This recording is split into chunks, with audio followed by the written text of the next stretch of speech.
สบายดีทุกคนมื้อนี้เฮาสิพาเบิ่งการลงกับปลาอยู่น้องเนาะตามเบิ่งว่าสิได้หรือบ่ได้นี่กำลังสร้างหม้องตนตามเบิ่งเด้อทุกคนเลยเปิดสิเป็นไอ้ยูทูบเบอร์ก็ได้สร้างหม้องกันทุกคนจะว่าสิเอาหม้องลงเสียปลาขึ้นก่อนจักสิได้จักบ่ได้มื้อนี้กำลังสร้างหม้องเป็นหม้องใหญ่เลย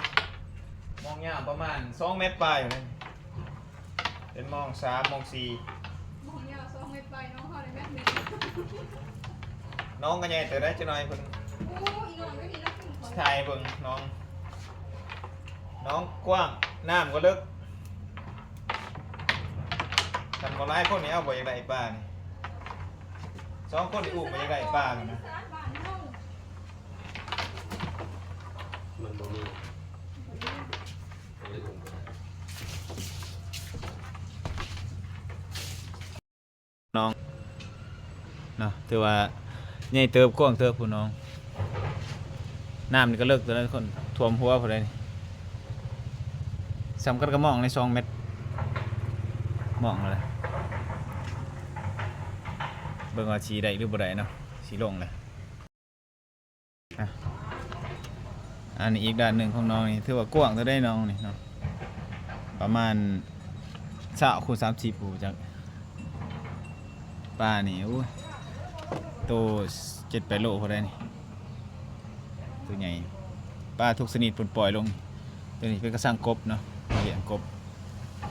ก็มีแต่ตัวใหญ่ทุกคนเลยกบเสร็จพอพันธุ์เลยเห็นปะ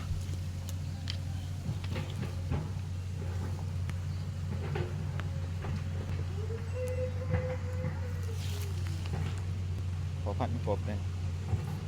มันจะตัวใหญ่หัวจุดเขียวไงวะเนี่ยพอพันธุ์กบ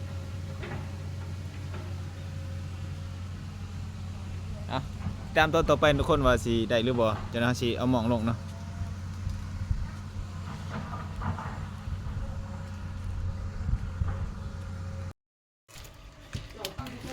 นี่ทุกคนได้แล้วท่านี้เอามองขึ้นมองยังมีอุปยาทะเลเมียน